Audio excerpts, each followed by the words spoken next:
사무엘상 3장 1절에서 4절을 다 같이 한 목소리로 봉독합니다. 아이 사무엘이 엘리 앞에서 여호와를 섬길 때에는 여호와의 말씀이 희귀하여 이상이 흔히 보이지 않았더라.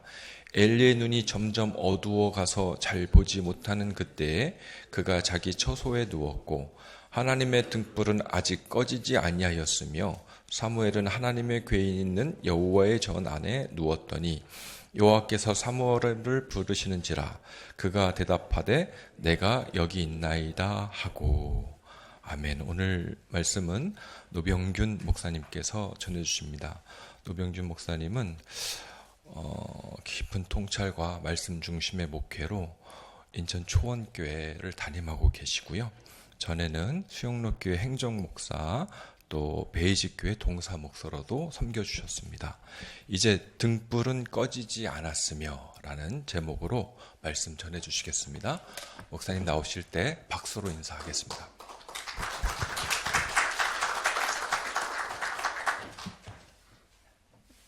이렇게 우리 CTS와 귀하게 아침 예배 함께 드릴 수 있어서 너무나 감사합니다.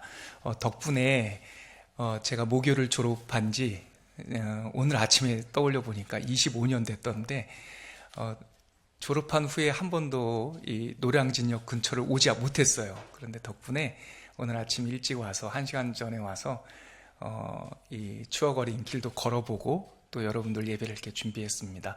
오늘 우리에게 주신 하나님의 큰 은혜가 있기를 소원합니다. 잠깐 기도하고 말씀 나눌게요. 하나님 감사합니다. 우리 귀한 주님의 일꾼들에게 오늘도 행복한 시간 주시고 주님과 함께 평화롭고 지혜롭고 또 많은 사람들에게 빛이 되는 하루 되게 하여 주옵소서. 예수님의 이름으로 기도합니다. 아멘. 여러분, 전환의 시대가 있습니다. 전환의 시대, 시대가 바뀌는 그 시점을 세상 사람들은 시대 전환기라고 말합니다. 이 시점은 나무로 비유하자면 우듬지, 그러니까 끝에 생장점과 같아서 거기 끝에 있는 우듬지에서 새로운 가지가 뻗어나가기도 하고 또 어떤 그 듬지 같은 경우는 그냥 잘려진 옹이처럼 굳은 살처럼 나무에 남아있는 그런 부분도 있죠. 즉 시대 전환기는 새로운 가지로 뻗어나갈 수 있는 살 수 있는 길과 살았으나 죽은 것처럼 옹이처럼 죽어버리는 갈림길이 그 전환기에 있어요. 그래서 이때는 누구나 어떤 사람은 살기도 하고 죽기도 합니다. 저는 이제 50이 간 넘은 그 중간 젊은 사람도 아니고 또 그렇다고 해서 기성세대도 아니고 어중간한 나이에 이렇게 있는데 제가 요즘에 많이 드는 생각이 살 수도 있고 죽을 수도 있는 때다. 제 인생에 있어서. 또 요즘에 우리가 살고 있는 이 시점도 바로 이 시대 전환기와 같아서 자칫하면 우리가 저물 수도 있고 자칫하면 새로운 새순처럼 쭉 뻗어나갈 수도 있겠다라고 하는 우려와 기대를 함께 갖고 있는 그런 현장 목회자입니다. 성경에도 이런 주요한 시대가 있어요. 살 수도 있고 죽을 수도 있었던 아주 위기의 시대이죠. 그 중에 가장 극적인 시점을 한번 꼽아보자면 오늘 우리가 읽었던 이 사무엘상 1장 2장입니다. 우리가 읽었던 이 본문은 사사시대와 왕국시대의 전환기입니다. 사사시대는 성경에 나오는 가장 어두운 시대예요. 살았으나 죽은 것과 같은 시대죠. 사사시대를 표현하는 문장이 17장, 사사기 17장과 21장에 똑같은 문장이 2번 나오는데요. 여러분들 많이 들어본 문장일 겁니다. 그때에는 왕이 없으므로 사람들이 각기 자기의 소견에 좋을 대로 행하였더라. 이것이 마치 시대 진단서처럼 사사시대가 왕이 없던 시대, 각기 자기 소견에 오를 대로 행하던 시대, 진짜 엉망진창이었다는 것이죠. 그 사사시대의 마지막 사사가 엘리라고 하는 제사장이었고 그 엘리라는 제사장이 눈이 어두워져 가고 그리고 그 시대를 표상하는 듯한 그 한나라고 하는 여인, 불임, 아이를 낳지 못하는 그 여인을 통해서 그 시대를 살았던 백성들의 아픔은 한나가 드러내고 그 시대의 등불 같은 역할을 해야 했던 제사장의 그 어두움은 엘리라는 사람으로 이렇게 드러내고 있어요. 그런데 이 어둠의 끝자락에 하나님께서 사무엘이라고 하는 선지자를 세워주셔서 새로운 시대, 이제 죽어가는 시대가 아니라 새로운 시대를 준비하는 그 전환기가 우리가 읽었던 이 3장, 사무엘상 전반부에서도 3장이죠. 우리가 3장 1절을 다시 한번 보시면 아이 사무엘이 엘리 앞에서 여호와를 섬길 때에, 이게 굉장히 이중적인 표현 아닙니까? 어린아이예요. 그리고 노련한 제사장 엘리가 있어요. 그래서 어린아이는 시대적 좌표죠. 자기가 사는 좌표. 엘리 앞에 서 있어요. 근데 그 엘리 앞에 서 있는 아이 사무엘은 엘리를 섬기질 않아요. 하나님을 섬겼다라고 그래요. 근데 그 다음에 또 대조가 되는 내용이 하나가 더 나와요. 여호와의 말씀이 희귀하여 이상이 흔히 보이지 아니하더라. 다 이게 대조대금 표현입니다. 하나님을 섬기는데 그 시대에는 말씀이 없었고요. 엘리 앞에 서 있는데 이 아이 사무엘은 엘리가 아니라 하나님을 섬기고요. 그러니까 문장은 만들어져 있지만 모순되는 내용이 계속 이렇게 대조적으로 나오고 있는 거죠. 바로 이 시점 3장 1절 이 구절은 사사시대와 하나님의 샬롬 왕국 시대를 이어주는 마치 문의 경첩과 같은 단락인 거죠. 저는 이 구절을 읽을 때마다 시처럼 읽어요. 예, 이것이 지나친 해석이 아닐 거라고 봐요. 사무엘상 1장, 2장, 3장까지는 마치 서사시처럼 많은 이야기를 기록하고 있지만 많은 상징들이 있습니다. 방금 3장 1절만 가지고 아이와 엘리, 어린 사무엘과 제사장, 그 앞에 서 있었으나 그가 아니라 하나님을 섬기고 하나님을 섬겼으나 말씀과 이상, 비전이 희귀했다. 이렇게 짧은 한 구절 안에 시의 특징이라고 할 수 있는 대조와 상징, 은유가 있듯이 바로 이 3장 우리가 읽었던 1절로부터 4절까지는 시처럼 읽으셔야 돼요.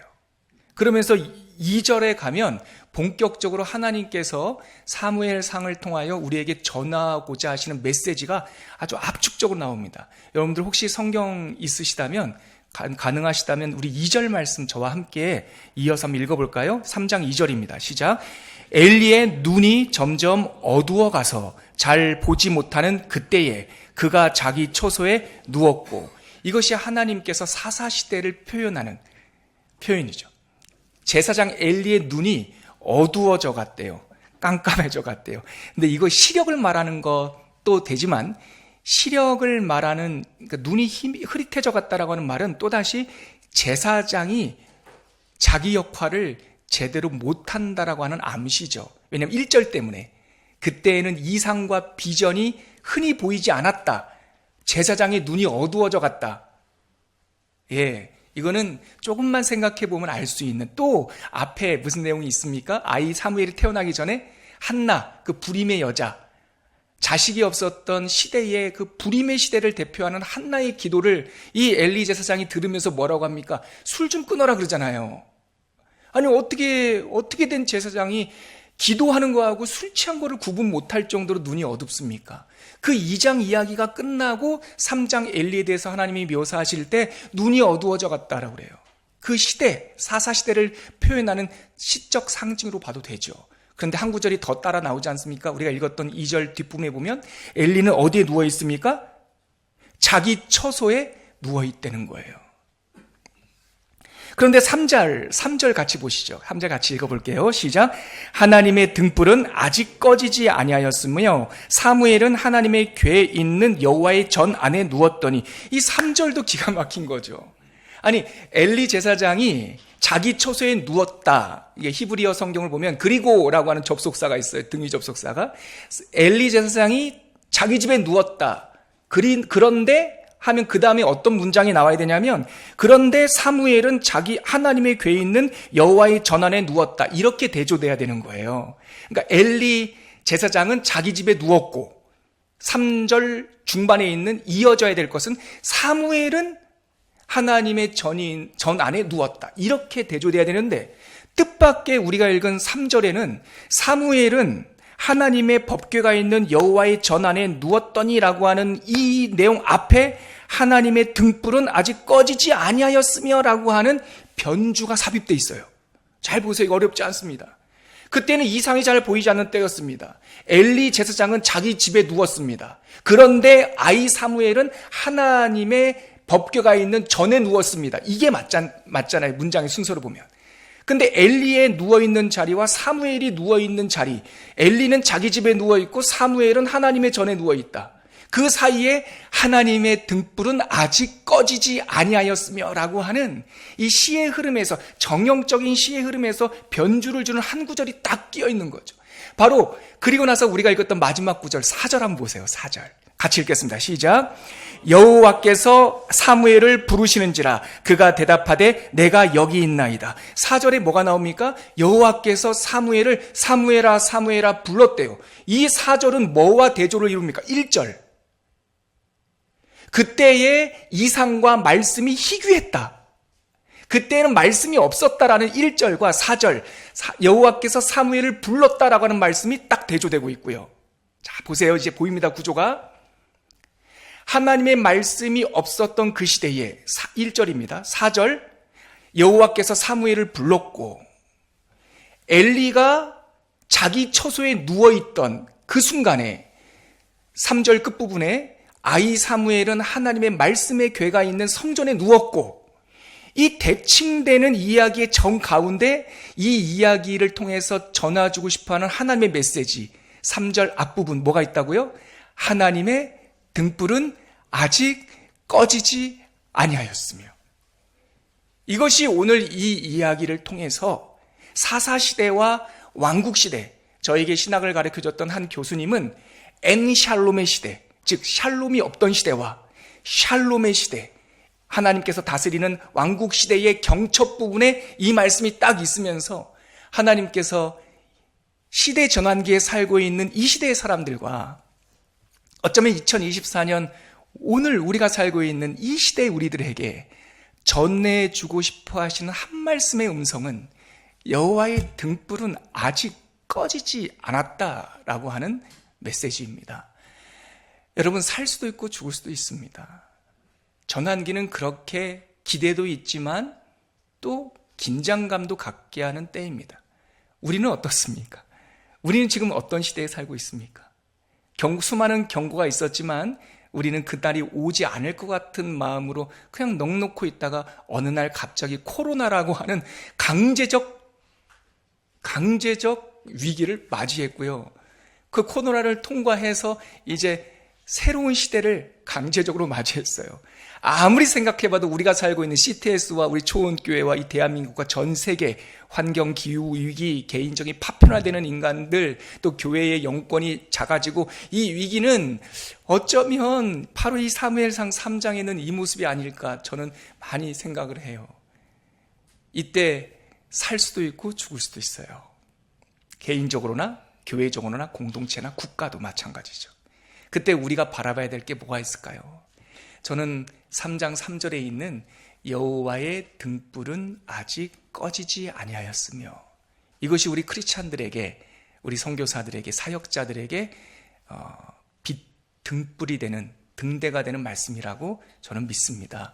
우리 다 같이 이 말씀을, 어떻게 세상이 바람이 불고 고난이 와도 하나님의 등불은 꺼지지 않았어, 하나님은 주무시지 않아, 이 심지를 꽉 붙들고, 그러면 두 번째 어떤 메시지를 우리가 받을 수 있을까요? 나는 어디에 있을 것인가 라는 거예요. 제사장은 성전에 있어야죠. 자기 집에 누워있으면 안 되죠. 내가 서 있어야 될 그 자리에 서 있는 거예요.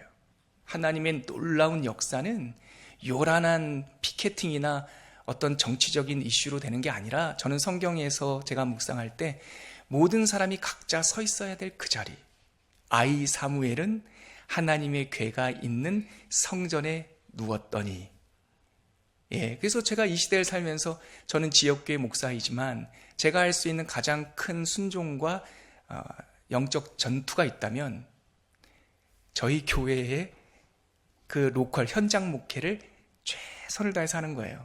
성도들 사랑하고 신방하고 설교하고 기도하고 연구하고, 마지막 하나 또 저한테 소망하면서, 이렇게 이 지난 시대 전환기에 하나님의 등불이 꺼지지 않은 이 시대에 나는 어떻게 살 것인가 또 하나 다짐하는 것은 맨 마지막에, 하나님이 여호와께서 사무엘을 부르시는지라. 음성 들어야겠다. 누구나 다 하나님 앞에 말씀을 펴서 직접 음성 듣고 살아야겠다.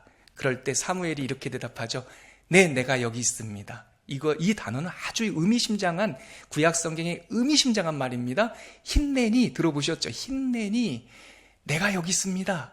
그것은 준비됐습니다 라는 뜻이에요.